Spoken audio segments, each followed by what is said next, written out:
मंगलमय मंगल करण वीतराग विज्ञान नमो ताहि जाते भये अरहंतादि महान। करि मंगल करि हो महाग्रंथ करण को काज। जाते मिले समाज सब पावै निज पद राज। मोक्षणा प्रकाशक ग्रंथराज पर हमारी चर्चा चल रही है। उभयाभासी मिथ्या दृष्टि का प्रकरण है और इसमें उभयाभासी जो निश्चय नय के संबंध में भूल करता है वो अपन पहले देख चुके हैं। व्यवहार नय के संबंध में जो गड़बड़ियां करता है वो अभी अपन देख रहे हैं। मुख्य रूप से सबसे पहली भूल टोडरमल जी ने पकड़ी यहाँ पर, जो वो कहता है कि बाहरी क्रियाएं तो हम करेंगे, बाहरी क्रियाओं का उपदेश जो दिया गया है ना, जिनको हम धर्म कह देते हैं, है ना, पूजा पाठ भक्ति स्वाध्याय व्रत तप उपवास यात्रा इत्यादि, ये सब करना तो सही, लेकिन इनका ममत्व नहीं करना, है ना, इनका ममत्व नहीं करना, इनका कर्तृत्व भी नहीं करना। तो फिर टोडरमल जी ने उसको पकड़ा कि भैया अगर तू इनका करता है तो ममत्व कैसे नहीं करेगा, और अगर तू इनका करता नहीं है, तेरे इनका ममत्व भी नहीं चाहता और करता नहीं है, तो फिर ये क्यों कहता है कि ये करने योग्य हैं या ये करने लायक है मोक्ष मार्ग में? दोनों ही बातें विपरीत होती है ना। तो फिर जवाब दिया था टोडरमल जी ने कि तो कैसे हैं। फिर इस पैराग्राफ पर अपन चर्चा कर रहे थे, जिसमें व्यवहार नए से जो कथन किया जाता है उसकी सच्ची समझ कैसे रखनी, क्या करना, ये यहाँ पर टोडरमल जी एक एक पॉइंट पर बताते हैं। पैराग्राफ अपन ने पढ़ा था लेकिन आधी ही चर्चा हो पाई थी, सिर्फ वो क्रिया के संबंध में अपन बात कर पाए थे कि बाहरी क्रिया का क्या करना, उसका कर्तृत्व किसके है, उसका ममत्व किसके है, या उसका कर्तृत्व अपने नहीं है तो ममत्व करना या नहीं करना, ये सारी बात अपन ने देखी। एक बार फिर भी पिछली पंक्तियों की भी रीडिंग लगा लेते हैं ताकि थोड़ा सा अपने दिमाग में आ जाए वापस से। पेज नंबर है ये 255 है ना छपी हुई प्रतियों में, और हस्तलिखित में आप देखें तो 325 नंबर पेज है। तो कैसे हैं, यहां से पैराग्राफ चालू है।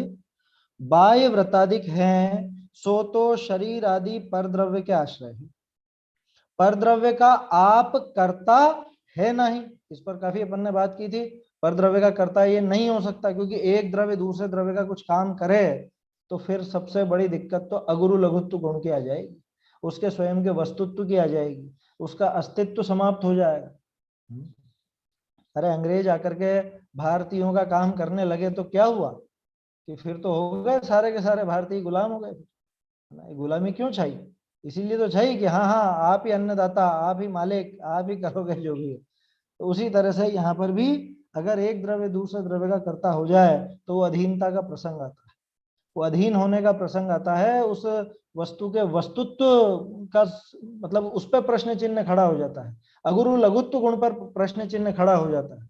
ऐसी कई दिक्कतें अपन उसमें देख सकते हैं। तो वास्तविकता यह है कि एक द्रव्य दूसरे द्रव्य का कर्ता नहीं है, ठीक है।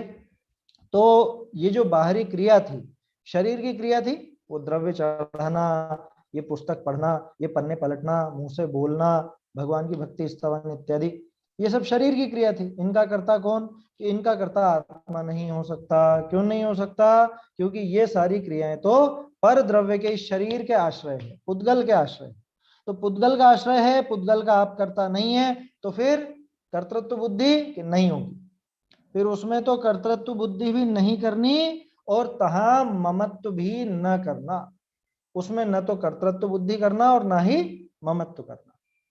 क्योंकि कैसे करोगे जो अपना काम है ही नहीं। आज मैंने पड़ोसी के यहाँ बहुत अच्छे चावल बनाए, कि पड़ोसी के यहाँ तेरा हस्तक्षेप ही नहीं है, वो घुसने ही नहीं देता तुझे वहां, तो वहां क्या कर्तृत्व करेगा और क्या ममत्व करेगा? तो कल तो मैं पड़ोसी के यहाँ बहुत अच्छी सब्जी बनाऊंगा, बहुत अच्छे से साफ सफाई करवाऊंगा, कि तेरा हस्तक्षेप है क्या वहां पर?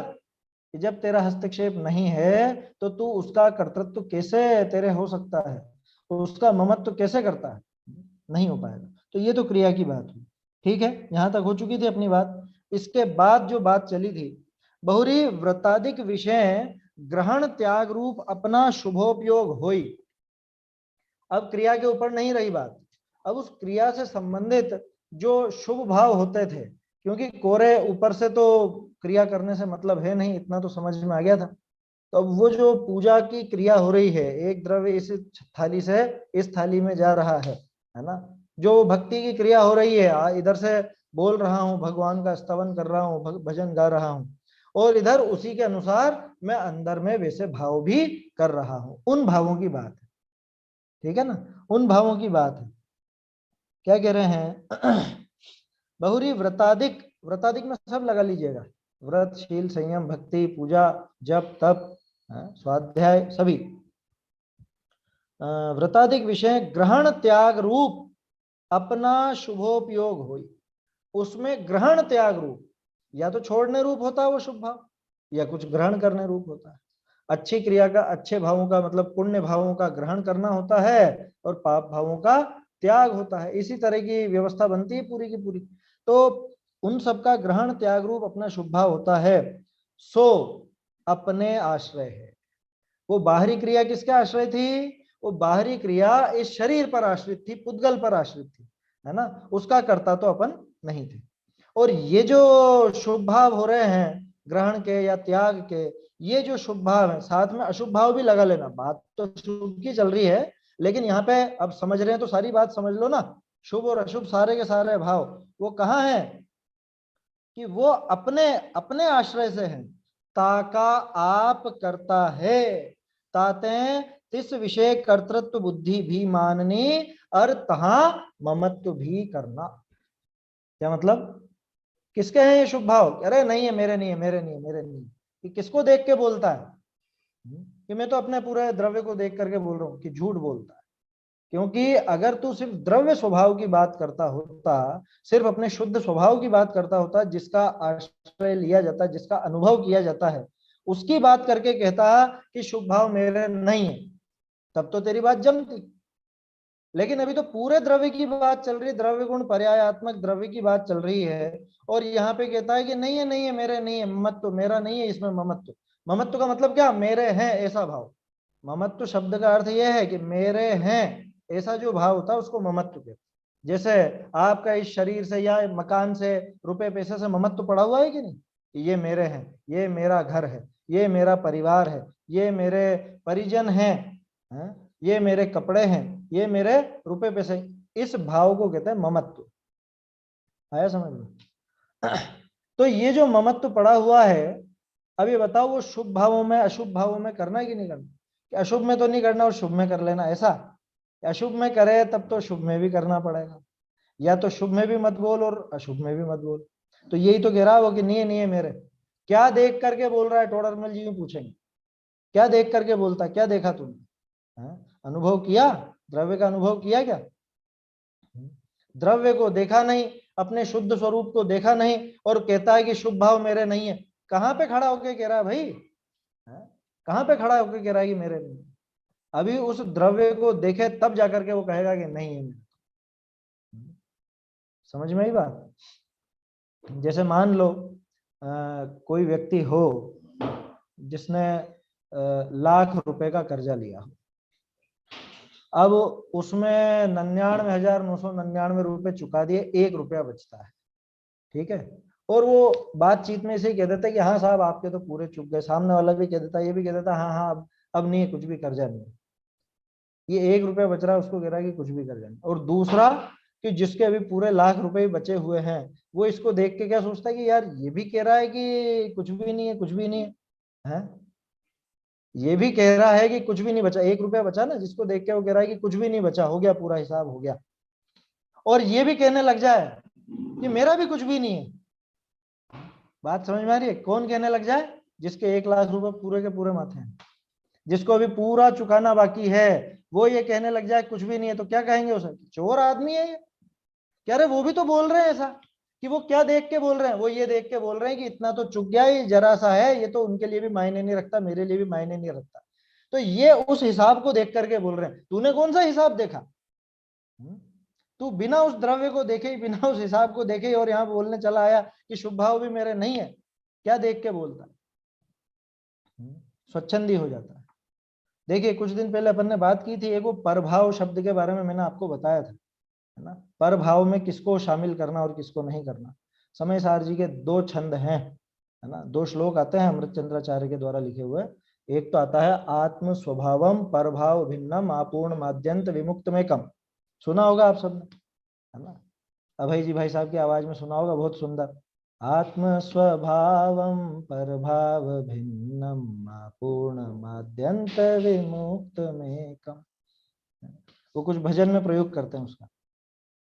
दूसरा एक और है आत्मा ज्ञानम स्वयं ज्ञानम ज्ञानाद अन्यत करोति किम पर भावस्य कर्तात्मा मोहोयम व्यवहारिणा।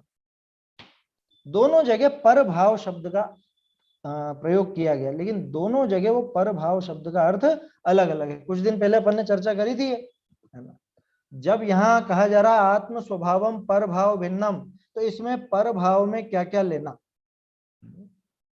और वहां जो कहा गया पर भावस्य कर्तात्मा मोहोयम व्यवहारिणाम, वहां पे पर भाव शब्द का क्या अर्थ लेना, ये बारीकी से समझने की बात है, क्योंकि प्रकरण बदल गया तो अर्थ बदल जाएगा। देखिए, पर भाव की जब भी बात करते हैं, पर भाव माने पराया भाव, अपना जो नहीं है ऐसा भाव, है ना।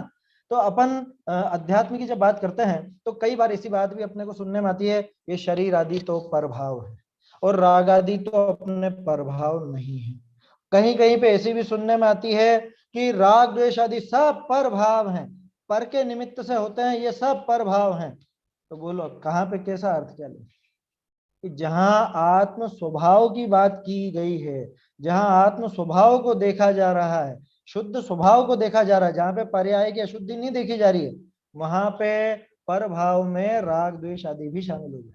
तो जहां वो छंद है आत्म स्वभावम पर भाव भिन्नम, वहां पे तो पर भाव में राग आदि को भी शामिल करना, क्या वहां तो कहना कि हाँ नहीं है, हमारे पराये हैं, बिल्कुल भी मेरे नहीं है। लेकिन यहाँ पर वो प्रकरण नहीं है, यहाँ पे जो भी अपन बात कर रहे हैं यहाँ पे वो प्रकरण नहीं है। क्यों? क्योंकि यहाँ बात ही पर्याय की चल रही है, यहाँ शुद्ध स्वभाव की बात नहीं चल रही, यहाँ तो उन शुभ अशुभ भावों की ही बात चल रही है।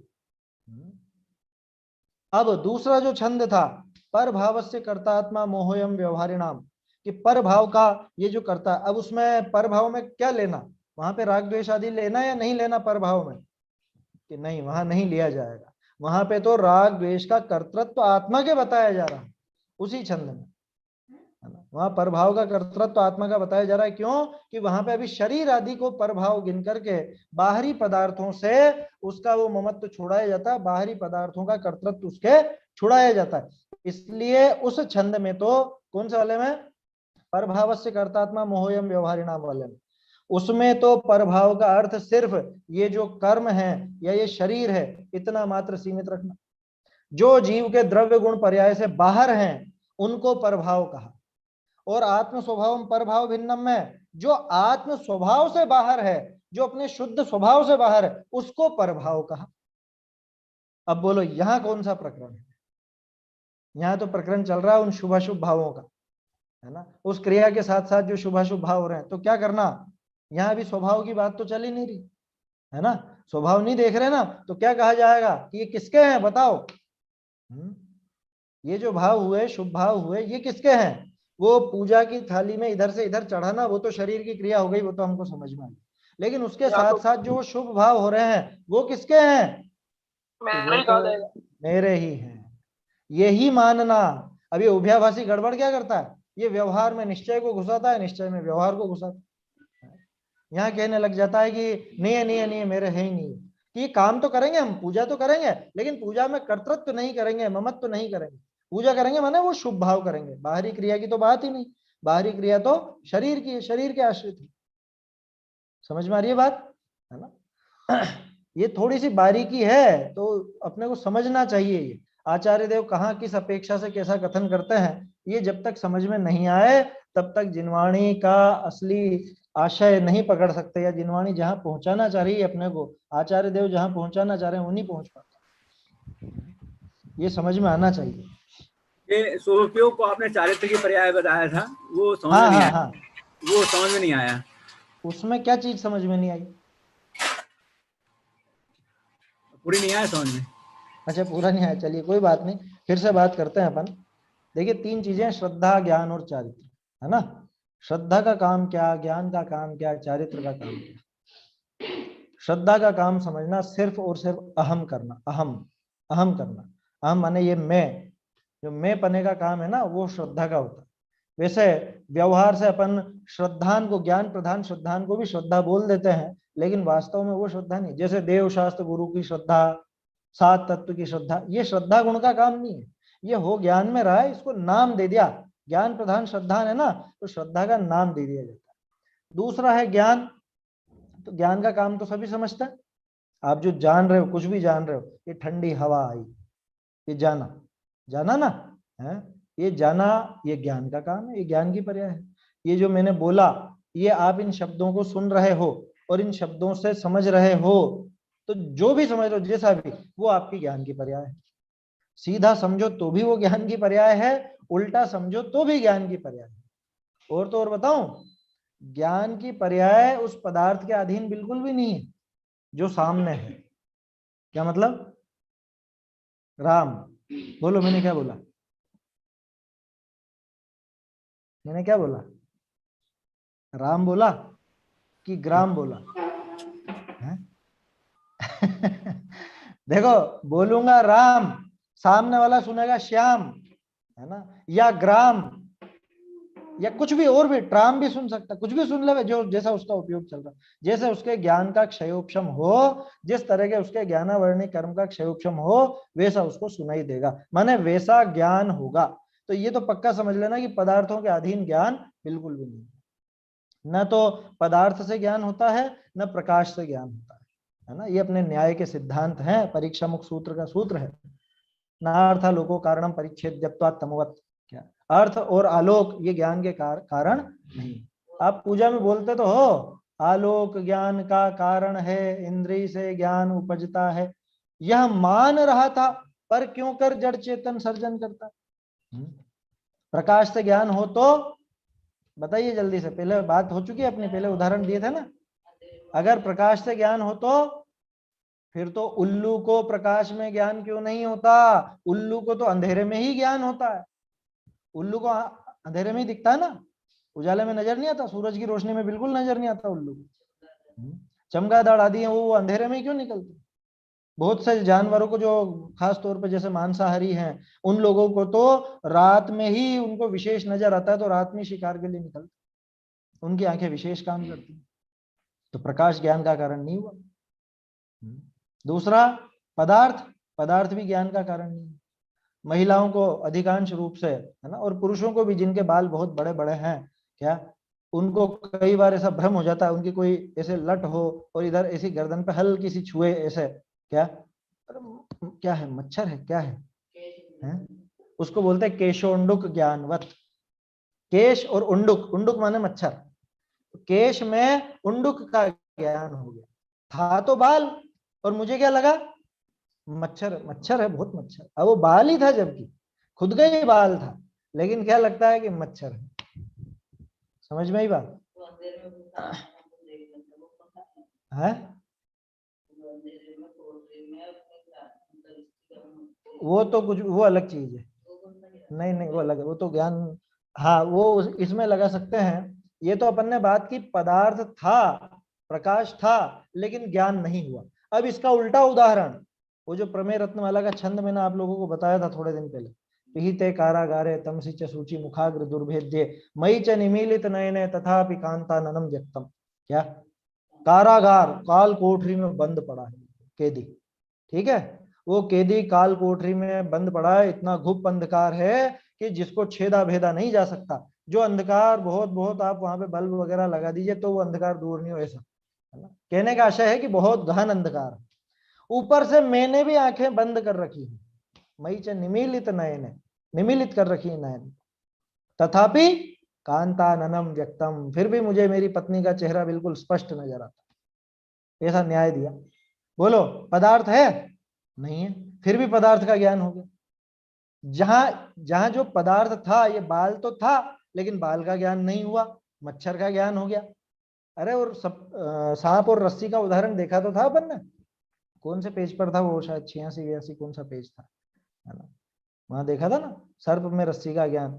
तो ये सब ज्ञानावर्णी का खेल है, ये सारा ज्ञान का काम है, ये ज्ञान का परिणाम इस तरह का होता है ना। पदार्थ के आश्रित मत समझ लेना आप कि जैसा पदार्थ होगा वैसा जान लेंगे। अरे जैसा पदार्थ होता अगर वैसे ही जान लेते तो फिर मिथ्या दर्शन रहता कहाँ है। पदार्थ तो ऐसा है और मिथ्या दृष्टि उसको जानता उल्टा है, वो मिथ्या ज्ञान रहता कहाँ फिर। समझ में आई बात। इसलिए पदार्थ के आश्रय से ज्ञान नहीं होता, पदार्थ के अनुसार ज्ञान नहीं होता। पदार्थ पता नहीं क्या हो और ये जान पता नहीं क्या हो। सांप को रस्सी जान ले, रस्सी को सांप जान ले, बाल को है, संशय होता ही है ना, संशय विपर्य अनध्यवसा, इसीलिए तो हो जाता। तो ज्ञान अपने अनुसार परिणमन करता है। निमित्त की तरफ से कथन करें तो ज्ञानावरणी कर्म का उसमें निमित्त लगता है। अब आगे बढ़ते हैं। तीसरा, चारित्र। चारित्र गुण का काम क्या है? चारित्र गुण का काम जो है वो असल में लीनता का काम है, रति का काम है, लीन होने का काम है। किसमें लीन है कि अगर वो शुभ भाव रूप है लीनता, तो समझ लेना वो शुभ रूप चारित्र की पर्याय है। और वो अशुभ है उसका विषय है ना, अशुभ चीजों में, अशुभ भावों में लीनता है, तो समझ लेना वो पाप रूप या अशुभ भाव रूप चारित्र गुण की पर्याय है। चारित्र गुण का काम लीनता का, चारित्र गुण का काम राग द्वेष का और वीतरागता का। आत्मा में लीन हो जाए तो वीतराग भाव, आत्मा में लीन नहीं है तो या तो राग या द्वेष। राग में भी कोई शुभ राग या अशुभ राग, द्वेष में भी कोई शुभ द्वेष या अशुभ द्वेष, दोनों तरह की बातें होती हैं, है ना। प्रशस्त अप्रशस्त नाम से अपन समझते हैं इसको। प्रशस्त राग भी कहा जाता है, अप्रशस्त राग भी कहा जाता है ना। सुबह अपन ने बात की थी ना, सुबह करी थी, कल तो दिन में करी नहीं, आज सुबह ही करी थी। वो माता जो बच्चे को दुलार करती है, प्यार करती है, ये क्या है? प्रशस्त है कि अप्रशस्त है? अप्रशस्त राग है। राग है, द्वेष नहीं है, लेकिन अप्रशस्त है। क्यों? कि उसका विषय जो वो वीतरागता का विषय नहीं है, उसका विषय देवशास्त्र गुरु का नहीं है, अपने आत्म कल्याण का विषय नहीं है, इसलिए उसको अप्रशस्त कहते हैं। तो ये जो कषाय हैं, ये सारे के सारे कषाय भाव, चाहे शुभ रूप हो चाहे अशुभ रूप, है ना। कषाय दोनों तरह की होती हैं, घबराना नहीं। बहुत से सोचेंगे कि कषाय में क्रोध भी शुभ रूप हो सकता है क्या?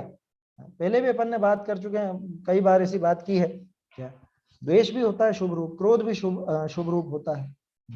आपको किसी साधर्मी पर, देव शास्त्र गुरु पर, जिनालय आदि पर कुछ उपद्रव हुआ, कोई उपसर्ग आया, उसके प्रति फिर जो आपको क्रोध आया, वो क्रोध कैसा है? तो सुअर का उदाहरण देखा तो था अपन ने, शेर का और सुअर का। इस शेर को जो गुस्सा आ रहा था वो अशुभ गुस्सा था, अशुभ क्रोध था, और शुकर को जो गुस्सा आ रहा था वो शुभ क्रोध था। क्यों? क्योंकि उसका शुकर का क्रोध जो था वो तो मुनिराज के भले से संबंधित था, वो देवशास्त्र गुरु की भक्ति से संबंधित था, गुरु की भक्ति से संबंधित था, गुरु को बचाने का भाव था। और शेर को जो गुस्सा आ रहा था वो कि अरे ये मुझको खाने नहीं दे रहा है, मुझे मेरा भोजन नहीं करने दे रहा है, ऐसा वैसा, या मैं इसको अभी मार डालता हूं, ऐसा गुस्सा। तो अशुभ था द्वेष। तो इस तरह से शुभ अशुभ ये सारे के सारे कषाय भाव हैं, और ये कषाय भाव अपने स्वभाव के विपरीत भाव हैं, धर्म के विरुद्ध हैं सारे के सारे। धर्म विरुद्ध शुभ भाव, शुभ भाव भी कि हाँ शुभ भाव भी। क्या है धर्म की परिभाषा? बहुत दिन हो गए। नहीं, ये वाली नहीं। धर्म की परिभाषा क्या, किसको कहते हैं धर्म? चारित्र खलु धम्मो, चारित्रम खलु धम्मो, प्रवचन सार जी की 7वीं कथा, है ना। धम्मो जोशो समोत्तीर्णिदिठो, मोह खोह विहीनो, परिणामो अपणो समो। क्या? अपना वो जो परिणाम है, कौन सा परिणाम? मोह और क्षोभ से रहित। मोह माने मिथ्यात्व, क्षोभ माने राग द्वेष। तो मोह और क्षोभ से रहित अपना जो परिणाम है, खुद का परिणाम, उस परिणाम को कहा जाता है धर्म। और वो परिणाम कैसा है? समत्व परिणाम, समता रूप भाव। समता माने क्या? न राग न द्वेष। राग और द्वेष को छोड़कर तीसरा परिणाम वो समत्व, जिसको हम शुद्ध भाव भी कहते हैं, जिसको वीतरागता भी कहते हैं, उसका नाम है धर्म। तो धर्म से विरुद्ध जो भाव है उसका नाम है विभाव, अपने स्वभाव से विरुद्ध जो भाव है उसका नाम है विभाव। ये सारी कषाएं विभाव हैं, चारित्र गुण की विकारी पर्याय। ठीक है, आया समझ में? यही था ना प्रश्न आपका? हाँ, ये श्रद्धा का मतलब अहम बताया, वो मतलब अहम माने अहंकार क्या है? नहीं, अहम माने अहंकार नहीं, अहम का मतलब मैं पना, है ना। जैसे आज तक आप कांच में देखते से क्या कहते हो? मेरा गाल, मेरे बाल, मेरा माथा, है? ये मैं यहाँ पे पड़ा हुआ है ना, अभी इसमें जो मैं पना पड़ा है, अभी अहम इसमें पड़ा हुआ है, इस शरीर में। वो अहम आत्म स्वभाव में आ जाए, उसका नाम सम्यक दर्शन। सम्यक श्रद्धा, वो श्रद्धा सच्ची हो गई, श्रद्धा का सच्चा काम हो गया। समझ में आई बात? ठीक है सर। ऐसा है। तो ये मेरा भी एक छोटा सा प्रश्न है। हाँ बोलिए। जीव द्रव्य और हाँ जीव तत्व और जीव हाँ पदार्थ, इनका हाँ थोड़ा सा खुलासा। देखिए, जीव द्रव्य, जीव तत्व और जीव पदार्थ, पदार्थ वास्तव में प्रश्न उठने लायक है। क्या है जीव द्रव्य और क्या है जीव तत्व और क्या है जीव पदार्थ? एक ही है क्या कि अलग अलग है? अलग अलग है। अच्छा, आप खुद ही कह रहे हो अलग अलग है। चलो आप बताइए, अलग क्यों मानते हो आप? जीव द्रव्य जितने भी है वो सारे जीव द्रव्य। जीव तत्व हाँ मैं अपने आप में सोचूंगा तो जीव तत्व, जीव पदार्थ का नहीं पता। अच्छा, मैं जीव तत्व हूँ या नहीं? तत्व, हाँ मैं जीव मैं तत्व। अरे हाँ, आपने तो और अपने लिए, जितने, मैं मेरी पूछ रहा हूँ। आज आप अपने लिए जीव तत्व हैं, अच्छा, अनंत भगवान वो अपने लिए जीव तत्व हैं। अपने लिए माने उनके खुद के लिए, है ना? हाँ वो स्वयं के हाँ जीव तत्व हैं, हमारे लिए तो हाँ अजीव में शामिल हो जाएंगे। हाँ। ध्यान रखिए, तत्व शब्द का खुलासा टोडरमल जी ने किया था और अपने मूल ग्रंथों में कई जगह आता है। तस्य भाव तत्वम, उसका जो भाव है वो तत्व। किसका? किसका? जो वस्तु। अब मैं जीव वस्तु हूं, तो मेरा जो भाव है, आपने परिभाषा पढ़ी होगी, है ना?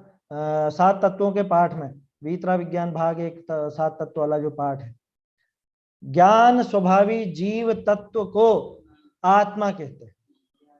और इधर ये तो आत्मा की परिभाषा थी, जीव तत्व की परिभाषा ज्ञान स्वभावी आत्मा को जीव तत्व कहते हैं। ये क्या चक्कर है, दोनों जगह एक जैसी परिभाषा बना दी। अरे बना क्या थी, वो वैसी है व्यवस्था कि जीव तत्व माने मैं अकेला, मैं खुद। समझ में आ रही है बात? मैं स्वयं जब मेरी बात करूंगा, जिसमें मेरा जीव, जिसमें मेरा ज्ञान दर्शन है, वो जीव तत्व होगा। क्यों? क्योंकि तत्व माने जो वस्तु जैसी उसका जो भाव। तो मैं, मेरा जो ज्ञान है, मेरा जो ज्ञान दर्शन आदि है, वो जहां होंगे सिर्फ उसको जीव तत्व कहा जाएगा। मेरे लिए, मैं जब बात करूंगा तो मेरे लिए, मैं, मेरे ज्ञान दर्शन कहाँ पे है बताइए? कि मेरे ज्ञान दर्शन तो मुझ में ही है।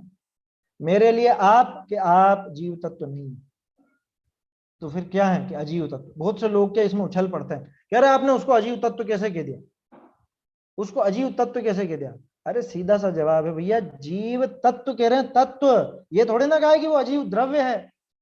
द्रव्य की तरफ से बात की जाए, उसकी वस्तु व्यवस्था देखी जाए, तो वो जीव द्रव्य होगा, उसकी कोई दिक्कत नहीं है ना? इस बात में कोई समस्या नहीं, वो जीव द्रव्य तो है, क्योंकि उसमें उस जीव का ही द्रव्य है, जीव के ही गुण हैं, जीव जैसी सब पर्याय हैं, तो वो द्रव्य की तरफ से तो उसको जीव ही कहा जाएगा। लेकिन तत्व माने क्या होता है?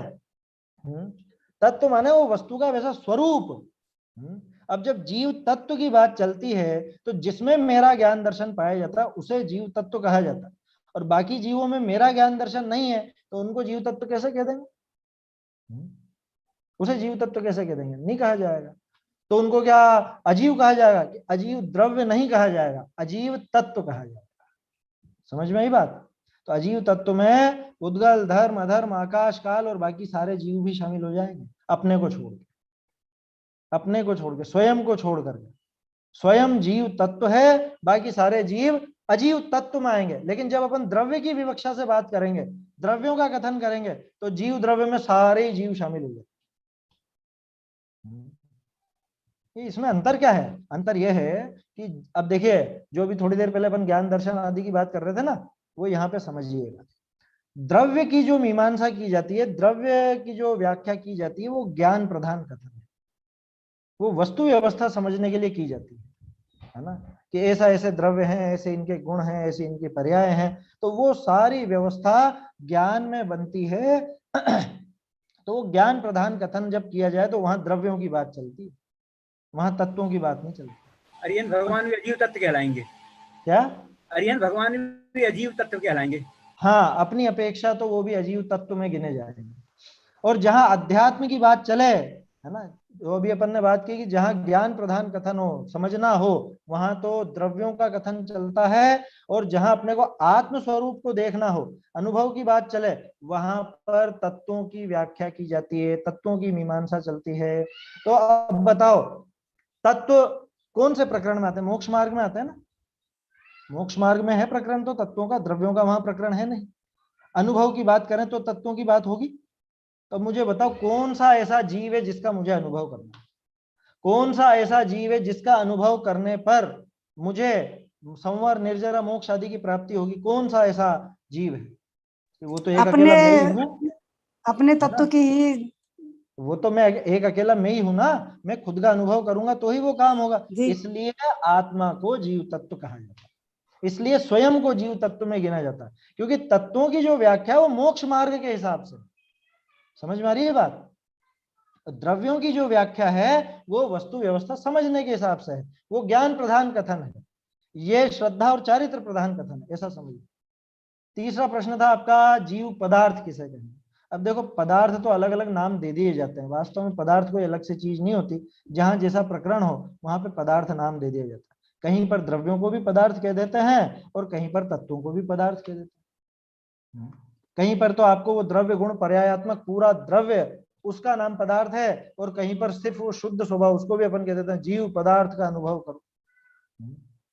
तो पदार्थ अलग से कोई ऐसा नाम नहीं हो। तो पुण्य पाप को देख करके वो 9 पदार्थ आदि नाम दिए गए हैं, उन 7 तत्वों में ही शामिल करके, है ना। तो इसी को उसमें पदार्थ में इतना विशेष वो नहीं पड़ेगा, प्रकरण के अनुसार अर्थ बदलेगा, लेकिन जीव तत्व और जीव द्रव्य में ऐसा अंतर समझना चाहिए। एक और बात, कहीं कहीं पर तत्व को द्रव्य नाम से भी कहा गया है, तो वहां पे ऐसे उलझना मत, कह रहे नहीं तत्व तो यही होता, द्रव्य तो यही होता। कहीं कहीं पर ऐसे प्रकरण भी आते हैं कि जहां पे जीव तत्व को जीव द्रव्य के नाम से पुकारा जाता है ना। 6 तत्व बता दिए जाएंगे आपको। अब आप तो बहस करने लग जाओगे, अरे तत्व तो 7 होते हैं, आपने यहाँ 6 तत्व कैसे बता दिए? मैंने ऐसे प्रकरण देखे हैं बहुत से ग्रंथों में, क्या आचार्यों के ग्रंथों में, कि ये 6 तत्व हैं, जीव, पुद्गल, धर्म, अधर्म, आकाश तक। कह रहे ये तो द्रव्य है ना। कह रहे क्यों उलझते हो, सीधी सी बात है, ये 6 जो हैं इस तरह के 6 प्रकार के द्रव्य हैं। अब आप उसको द्रव्य नाम दो चाहे तत्व नाम दो, फर्क क्या पड़ता है? वस्तु व्यवस्था ये समझ लो कि जहां मोक्ष मार्ग का प्रकरण चलेगा वहां जीव, अजीव, आश्रव, बंध, संवर, निर्जरा, मोक्ष इनकी बात की जाएगी, और उनमें जीव तत्व में ही होगा। चाहे आप उसको द्रव्य नाम दे दो चाहे तत्व नाम दे दो, फर्क नहीं पड़ता।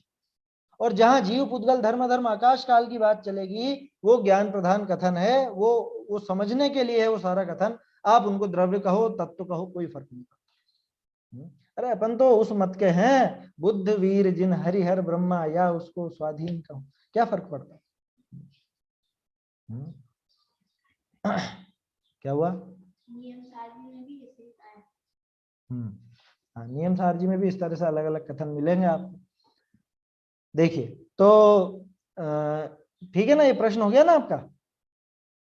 चलिए, तो इस तरह से ये शुभ भाव अशुभ भाव आदि में समझना चाहिए। वापस अपने प्रकरण पे लौटते हैं। अपनी तो बात क्या चल रही थी, वो क्रिया के बारे में देख लिया। क्रिया तो शरीर की ही है, उसमें तो न तो कर्तृत्व भाव रखना न उसका ममत्व करना, ठीक है। उस क्रिया के अनुरूप ही अपने जो शुभ भाव हो रहे हैं उनका, कि उनका कर्ता मैं स्वयं हूं, मेरे में हुए हैं, मैं स्वयं हूं उनका कर्ता, तो उनका कर्तृत्व भी मानना और ममत्व भी करना कि हाँ ये मेरे भाव है। क्यों करा रहे हैं उसका ममत्व, छोड़ा क्यों नहीं देते? क्योंकि यहाँ प्रकरण अनुभव का नहीं है, यहाँ अभी मोक्ष मार्ग में लगाने का प्रकरण है। लगाने का प्रकरण है माने कि ये अगर स्वीकार ही नहीं करेगा कि मेरे है या मैं इनका करता हूं, तो नाश करने का उपाय क्यों करेगा? मैं करके तो नहीं साहब ये नहीं है हमारे, ये तो पड़ोसी के हैं, पड़ोसी जन होंगे किसी के, हम तो नहीं जानते। मैं हाथ खड़े कर दूं तो अब सामने वाला मुझसे कह सकता है क्या? जैसे बहुत से बच्चे होते हैं ना, ढीठ होते हैं, क्या उससे कहो कि बेटा ये गंदगी हो रही है, इसको हटाओ, साफ करो, इसको यहाँ पे ये कचरा गिरा। मैंने नहीं गिराया, क्या मैंने नहीं गिराया तो मैं नहीं उठाऊंगा। होते हैं ना बच्चे, होते हैं इस तरह से बहुत। अरे भैया तूने नहीं गिराया तो भी तू साफ तो कर। उसके माँ बाप तो ये कहते हैं, यहाँ पे तो ये कहा जा रहा है तूने ही गिराया है, इसका मतलब तू ही साफ कर सकता है। आया समझ में? चलिए दूसरा उदाहरण ले लेते हैं अपन। एक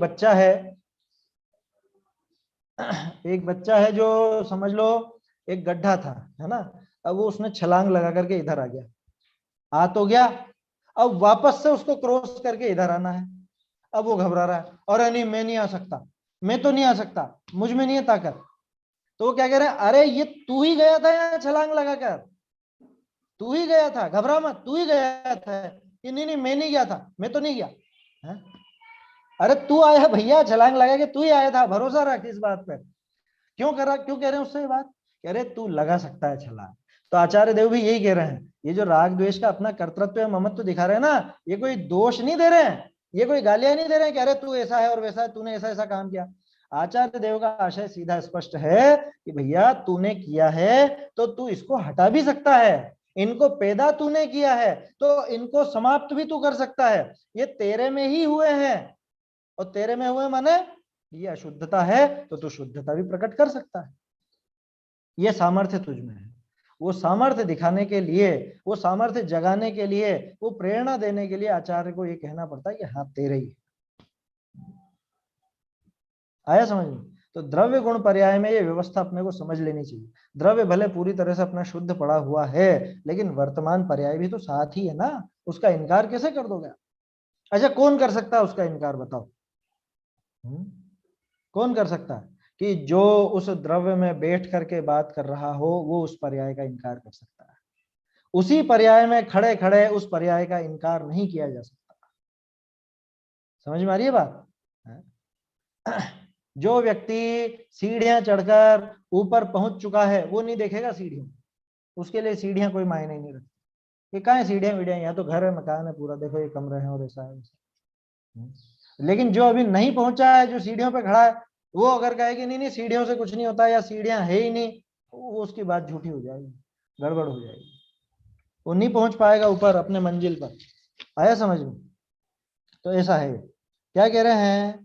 बहुरी व्रताधिक विषय ग्रहण त्याग रूप अपना शुभोपयोग होई, सो अपने आश्रय है, ताका आप करता है, खुद ही उसका करता है, कोई और नहीं है।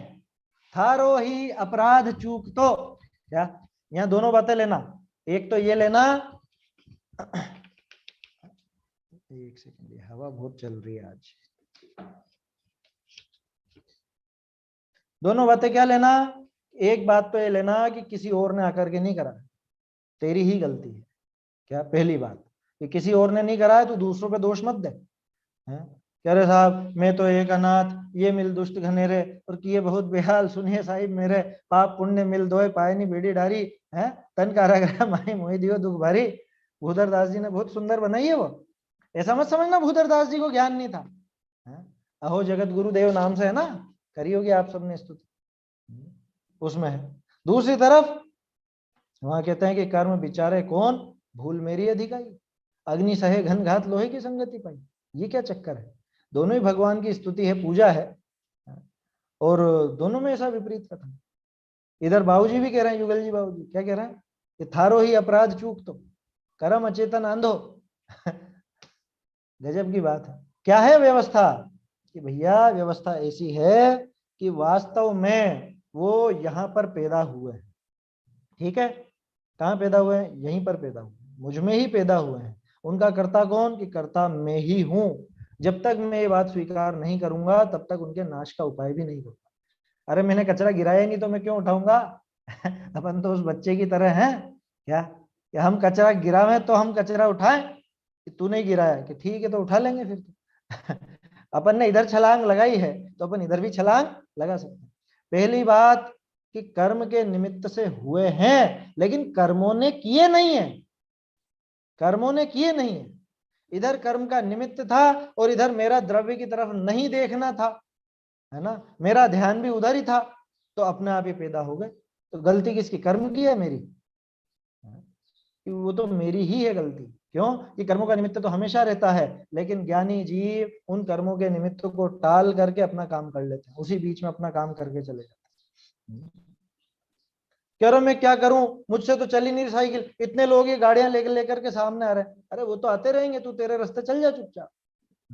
कह रहे कर्म आते ही रहेंगे तो मैं क्या करूंगा? कि कर्म वर्म कुछ नहीं, तू तो इधर ध्यान दे, ये तूने किए हैं, तेरी ही गलती है ना, तेरा ही अपराध है, तो इस वजह से तू इसको सुधार सकता है, ऐसा इसका आशय समझना चाहिए। तो उनके कर्ता भी अपन ही है ना? क्यों है? क्यों है? कारण क्या दिया, हेतु क्या दिया यहाँ पे टोडरमल जी ने, कि ये आत्मा के आश्रय से पैदा हुए। आत्मा के आश्रय से माने आत्मा का अनुभव करने पर पैदा हुए, ऐसा नहीं। आत्मा के आश्रय से माने किसकी पर्याय है, ये पर्याय कहां से निकली है? ये पर्याय आत्मा की ही है, आत्मा में से ही निकली है। तो इनका कर्ता कौन? कि इनका कर्ता आत्मा ही है। आया समझ में? वो पूजा की वो क्रिया एक थाली से दूसरी थाली में चढ़ाने की, उसका कर्ता कौन? कि वो शरीर की, वो तो शरीर की, पुद्गल की, है ना। उसका कर्ता कौन? उसका ममत्व अपने को करना या नहीं करना, कि ना तो उसका कर्ता मैं हूं, ना मेरे उसमें ममत्व पड़ा। ठीक है। और उस संबंधी जो शुभ भाव हो रहे हैं वो, कि वो मेरी पर्याय में हुए हैं, वो मेरी पर्याय की खोट है, मेरी गलती है, मेरा विभाव है, तो उस विभाव का अभाव करके मैं उस स्वभाव को भी प्राप्त कर सकता हूं, है ना। आया समझ में? ये यहाँ पे बताना चाहता हूं। बहुरी, अब देखिए खास चीज हो गई साहब, है ना, मेरी हुई, मेरे में हुई, मैंने ही करी, मैंने करी तो अच्छी होगी, है, मैंने करा हो तो काम अच्छा ही होगा ना।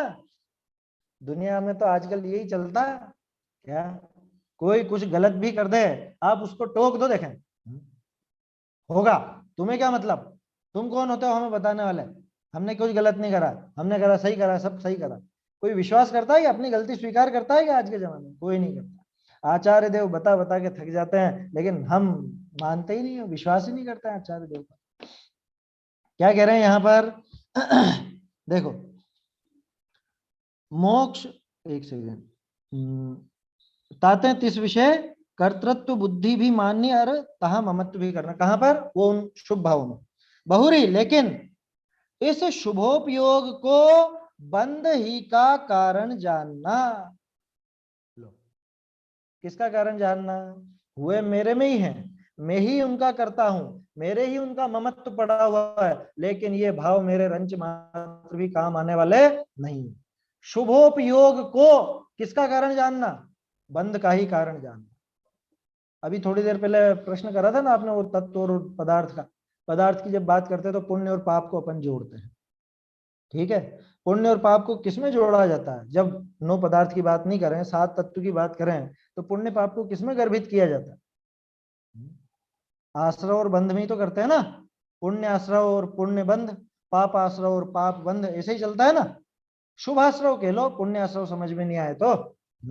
शुभ भाव से शुभ आश्रव और शुभ बंध होता है, पुण्य आश्रव पुण्य बंध होता है। अशुभ भाव से अशुभ आश्रव अशुभ बंध, यानी पाप आश्रव पाप बंध होता है। ये सारी व्यवस्था अपने को पता है। तो क्या कह रहे हैं? इस शुभोपयोग को, शुभोपयोग माने वो पुण्य का भाव, ध्यान रखिएगा, शुभोपयोग अलग चीज है, माने पुण्य का भाव अलग चीज है और पुण्य का उदय अलग चीज है। बहुत से लोग क्या इसमें गड़बड़ कर देते हैं।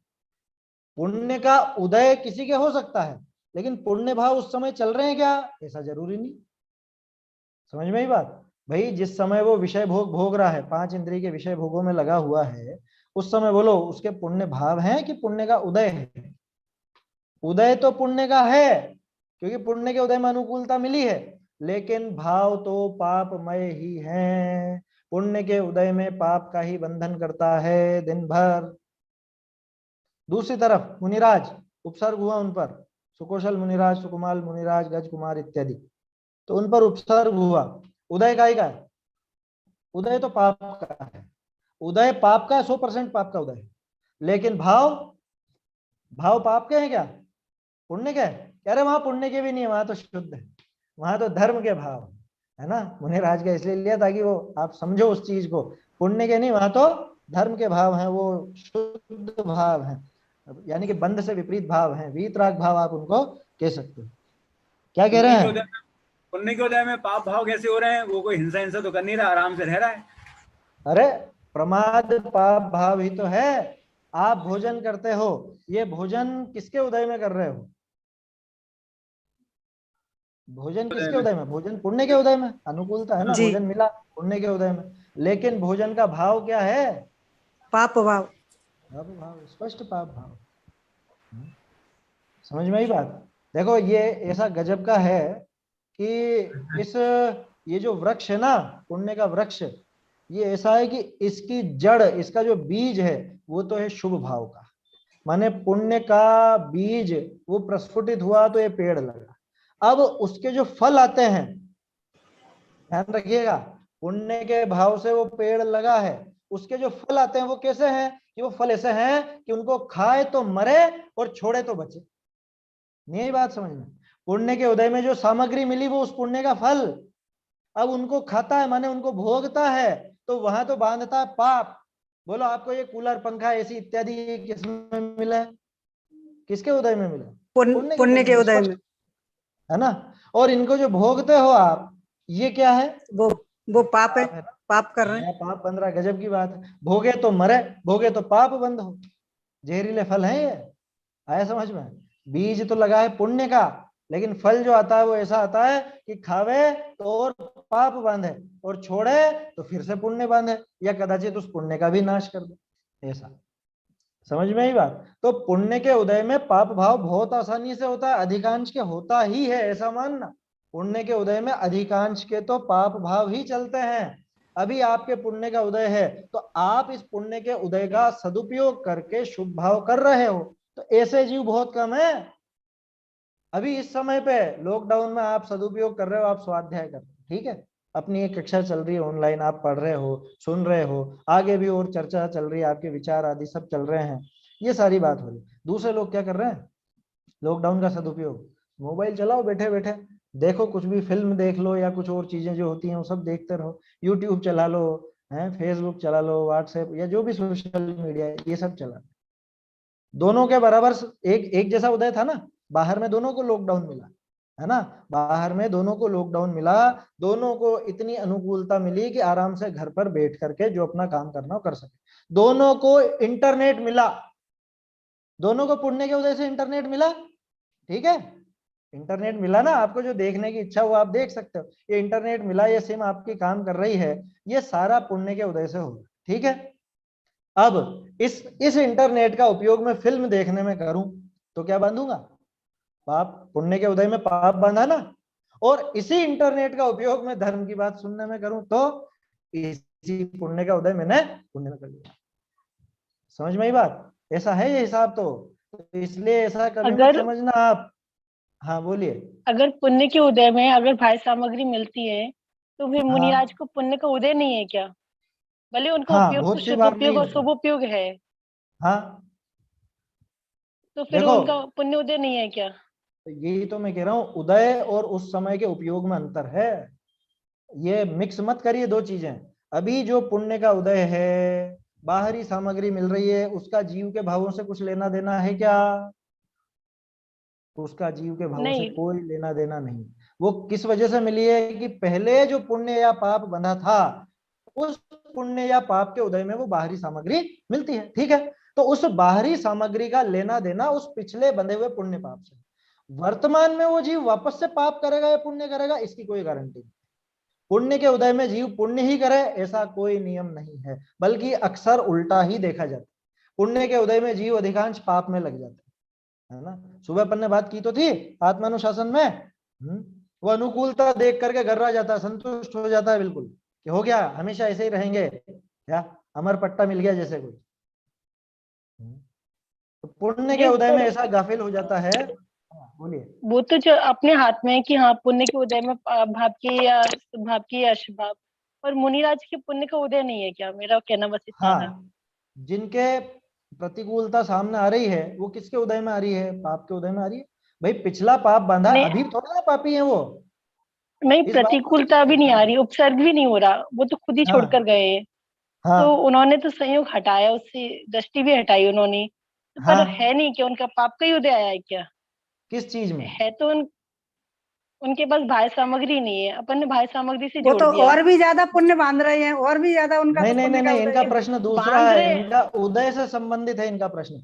ये अभी 2-3 दिन पहले बात करी तो थी अपन ने, इस सभा में करी थी कि वो आत्मानुशासन वाली में करी थी, पुण्य का उदय पाप का उदय वाली आत्मानुशासन के समय नहीं करी थी शायद।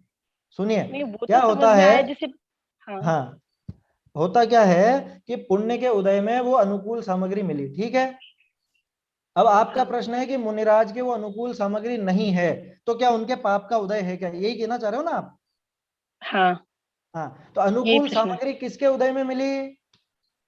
पुण्य के उदय में। तो अनुकूल सामग्री उस पुण्य की दासी है। अनुकूल सामग्री पुण्य का उदय रहने पर मिलेगी और पुण्य का उदय समाप्त होने पर चली जाएगी। पाप के उदय का इससे कोई लेना देना नहीं। क्या कहा? पाप के उदय का उससे कोई लेना देना नहीं है। वो पुण्य के उदय में मिली थी, पुण्य का उदय समाप्त होने पर चली गई। इतना सीधा सा हिसाब है। प्रतिकूलता पाप के उदय में आएगी। अगर जो आपने कहा कि कोई उपसर्ग वगैरह नहीं है, आराम से कोई दिक्कत नहीं, तो वो जो रुपए पैसे या जो वो समझ लीजिए राज्य या जो स्त्री आदि, ये सारी चीजें जो छूटी हैं, यूं समझना कि उनके तत्संबंधी पुण्य का उदय समाप्त हुआ है इसलिए छूटी। ऐसा नहीं कि पाप का उदय आ गया है इसलिए छूटी। पाप का उदय आने पर वस्तु जाएगी नहीं, है ना। वो जो अपन ने चर्चा की थी उसका सार यही था कि उदय में मिलेगी, उदय का समाप्त होने पर जाएगी। क्या चीज? कि अगर पुण्य का उदय है, पुण्य से संबंधित है अनुकूलता और पाप से संबंधित है प्रतिकूलता। पुण्य का उदय आएगा, अनुकूलता मिलेगी। पुण्य का उदय जाएगा, अनुकूलता चली जाएगी।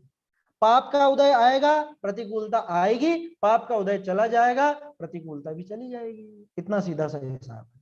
तो मुनिराज जब वो जंगल में हैं, उनके कोई परिग्रह नहीं है, उनके पास कपड़े नहीं है, रुपए पैसे नहीं है, महल अटारी आदि नहीं है, तो क्या पाप का उदय है क्या? कि नहीं, इसकी वजह से आप पाप का उदय नहीं कह सकते। इससे तो आप ये कह सकते हो तत्संबंधी पुण्य का उदय नहीं है ना। आदिनाथ जी जब सब छोड़ करके दीक्षित हो गए थे, तो उनके वो महल का या और चीजों का पुण्य का उदय। अरे सीधा सा उदाहरण आदिनाथ जी का तो बहुत सुंदर उदाहरण। उनको वो जो जब आहार के लिए निकले थे, लोग बाग क्या दे रहे थे? लोगों को जब मालूम नहीं थी विधि कि ये लो, ये धन ले लो, ये रुपए सोना चांदी ले लो, अरे शायद ये विवाह करना चाहते हो, लो ये कन्या से विवाह कर लो। उनके उन सब चीजों का उदय तो चल रहा था, वो सारी तो पुण्य का उदय था। भोजन संबंधी पुण्य का उदय नहीं था। आहार संबंधी पुण्य का उदय जब आया तो आहार मिल गया। अच्छा, तो इतने समय पाप का उदय था क्या? कि नहीं, हमने कहा कि पाप का उदय था। हम तो ये कह रहे हैं कि आहार संबंधी पुण्य का उदय नहीं था, बाकी पुण्य का उदय था जो मिल रही थी उनको। हालांकि उन्होंने वो ठुकरा दिया। उतना ही उदय समझना, कितना कि उनके लिए न्योछावर करने को तैयार थे, भोगने का तो वो भी नहीं था। समझ में आ रही है बात? वो रुपए पैसे देने को तैयार थे, धन सामग्री देने को तैयार थे लोग बाग, तो बस उनके सामने अर्पण करें इतना पुण्य था, उनको भोगने का पुण्य तो भी नहीं था। अब बोलो, दो अलग अलग चीजें ना, पुण्य बिल्कुल अलग है, पाप बिल्कुल अलग है। समझ में आया आपको? हाँ समझ में तो आया, पर आपने हाँ। बोला ना तत्संबंधी, वो क्या था एक बार और? तत्संबंधी मतलब उनका पुण्य का उदय भी नहीं कह सकते, पाप का उदय भी नहीं कह सकते अपन उनको, तो क्या देखो, बोलेंगे? नहीं क्यों नहीं बोलेंगे भाई, जो चीज दिख रही है अपने को उसका उदय बोलेंगे। और ये तो बाहर की बात कर रहे हैं, क्योंकि पुण्य और पाप साता असाता ये सिर्फ बाहर में काम करती है, जीव के भावों पर तो काम करती ही नहीं है। तो वो तो आपका प्रश्न है भी नहीं कि जीव के भाव तो कैसे भी हो सकते हैं, प्रतिकूलता में भी अच्छे भाव हो सकते हैं, अनुकूलता में भी बुरे से बुरे भाव हो सकते हैं, तो उसकी तो कोई बात ही नहीं। अब बाहर में क्या नजर आ रहा है? जो नजर आ रहा है उस हिसाब से अपन बात करें।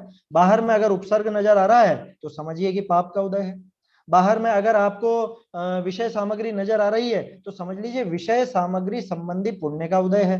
बाहर में विषय सामग्री नजर नहीं आ रही है तो समझ लीजिए विषय सामग्री संबंधी पुण्य का उदय नहीं है, ना कि पाप का उदय। उसको पाप का उदय नहीं बोलेंगे, उसको हम कहेंगे कि वो पुण्य का उदय नहीं है, या वो पुण्य का उदय उतना समाप्त हो गया, उस जाति के पुण्य का उदय। ऐसा समझना, उस जाति के पुण्य का उदय समाप्त हो गया, है ना। जैसे तीर्थंकरों की ये विशेषता है कि वो आहार करें या नहीं करें, अपने आप उनके शरीर योग्य 9 कर्मों का ग्रहण निरंतर होता रहता है, ये है ना। तो बोलो, उनके उस जाति के पुण्य का तो उदय है कि शरीर बना रहेगा, लेकिन भोजन संबंधी पुण्य के उदय नहीं है, भोजन नहीं करेंगे। समझ में आई बात? बिल्कुल सीधा सिस्टम है। अपन लोग गड़बड़ कहाँ करते हैं? अपन पाप के उदय की समाप्ति को पुण्य के उदय से जोड़ लेते हैं, पुण्य के उदय की समाप्ति को पाप के उदय से जोड़ लेते हैं। अपन सोचते हैं कि रुपया पैसा चला गया, ये पाप का उदय। ये पाप का उदय नहीं है, ये पुण्य का उदय समाप्त हुआ है। क्योंकि अगर रुपए पैसे जाने का नाम आप पाप का उदय कहो तो जितने भी मुनिराज, जितने भी तीर्थंकर वो धन वैभव आदि सब छोड़ करके गए हैं, उन सबके पाप का उदय मानना पड़ेगा। लेकिन ऐसा मुनि, होता नहीं। ये तीर्थंकर बनने वाले जब मुनि दीक्षा ले लेते हैं तो कहते हैं भाई 1 महीने के लिए मौन हो गए, 2 महीने के लिए मौन हो गए, तो उस टाइम फिर ये आहार पे उतरते हैं कि नहीं उतरते हैं? अलग अलग समय है सबका, अलग अलग। जैसे नहीं, वो आदिनाथ जी मौन तो ले 6 लिया महीने बाद उतरे। हाँ, मौन ले लिया, तो मौन हाँ, लेने के बाद आहार पे नहीं उतरते ना? कब उतरते हैं? क्यों नहीं उतरते? उतरते, आहार पे तो उतरे ना। मौन तो देखो, जब भी कोई तीर्थंकर जो अभी तीर्थंकर नहीं बने, मुनि बने हैं, मुनि दशा धारण करने के बाद कोई तीर्थंकर बोलते ही नहीं, कभी नहीं बोलते, किसी से कुछ भी नहीं बोलते। और तीर्थंकर हो जाते हैं तब भी मुंह से नहीं बोलते, वो तो पूरे शरीर से पूरी वर्गणाएं खिरती, भाषा वर्गणा निकलती सर्वांग से, ऐसा समझना। तो उससे कोई आहार विधि का कोई लेना देना नहीं, उससे बोलने का कोई लेना देना नहीं। चलिए, समय ज्यादा हो गया है काफी। तो ये समझ में आया पुण्य पाप का उदय और क्या व्यवस्था है ना? आप तो हाँ। सीधा समझिए, पुण्य का उदय माने अनुकूल सामग्री मिलेगी, पुण्य का उदय समाप्त माने अनुकूल सामग्री जाएगी, पाप का उदय माने प्रतिकूल सामग्री मिलेगी, पाप का उदय समाप्त माने प्रतिकूल सामग्री जाएगी। बस इतना ही। इनका उत्तर में ये भी हो सकता है कि कई मुनिराजों को तो ऐसा पुण्य का उदय होता है, सहज आहार की व्यवस्था होती रहती है, और कई मुनियों का ऐसा होता है कि उनके आहार की पता नहीं रहता है, उनको आहार देने वाला ही नहीं मिलता कोई। हाँ, होता है ना, कोई दिक्कत नहीं उसमें, मतलब ऐसे दिक्कत भी का पाप मतलब पुण्य की व्यवस्था उनकी। हाँ, बिल्कुल है वो, है ना। जिसके जैसे पुण्य का उदय हो उस अनुसार बाहरी क्रिया बनती, लेकिन उससे जीव के भावों का कुछ भी लेना देना नहीं। खास चीज ये समझने की है अपने, है ना। पुण्य का उदय हो चाहे पाप का उदय हो, अरे जीव सातवें नरक के पाप के उदय में भी वहां सम्यक दर्शन प्राप्त कर लेता है, जहाँ कोई देवशास गुरु का योग नहीं है। वो महामत्स्य स्वयंभू रमण समुद्र में बैठा हुआ, कौन है संबोधने वाला वहां पे, बताओ कौन से देवशास्त्र गुरु कर लेता है, लेकिन वो जीव का स्वयं का पुरुषार्थ है, ऐसा समझना चाहिए। समय ज्यादा हो गया है ना, मैं सोच रहा था पैराग्राफ हो जाता, कोई बात नहीं, कल देखेंगे। तो खास चीज इसमें क्या आई, खास तो ये देखना कि ये जो शुभ भाव है, शुभोपयोग है, ये मुझ में हुआ है, मेरा ही है, इसलिए इसका कर्तृत्व भी करना, ममत्व भी करना, और सबसे खास बात कि भले ही मेरा है लेकिन ये मोक्ष का कारण बिल्कुल भी नहीं है, बंध का ही कारण है, ऐसा इसको समझना। कैसा है बंध का कारण, क्यों कहा बंध का कारण, इसको अपन और कल डिटेल से समझेंगे, है ना। अभी तो समय हो गया है। पुण्य के उदय में पाप भाव कैसे ना हो, पुण्य के उदय में पाप भाव कैसे ना हो, ये तो खुद की सामर्थ्य है, खुद का आप प्रमाद छोड़ करके अपने कल्याण में लगे तो नहीं होंगे पाप भाव। पुण्य का उदय बहुत रहा तीर्थंकरों के, लेकिन पाप भाव नहीं हुए। अभी आपके पुण्य का उदय है या नहीं, अभी पुण्य का उदय है लेकिन पाप भाव हो रहे हैं क्या, अभी तो शुभ भाव ही हो रहे हैं। बस ऐसे ही ना हो, यही विधि है। चलिए आगे चर्चा कल करेंगे। निज निधि निज में बताई यह अनंत उपकार है, इसके लिए जिन वाणी माको वंदना शत बार है, वंदना शत बार है। सॉरी भैया, हम आपको डिस्टर्ब बहुत कर देते हैं बीच में क्लास में। नहीं, इसमें डिस्टर्ब वाली बात नहीं है, तो सहज चर्चा हो जाती है, हो जानी चाहिए। नहीं, आगे नहीं बढ़ पाते आप, पर प्रश्न फिर भी रहते हैं मन में बहुत सारे। कोई दिक्कत नहीं। धन्यवाद भैया, बहुत अच्छा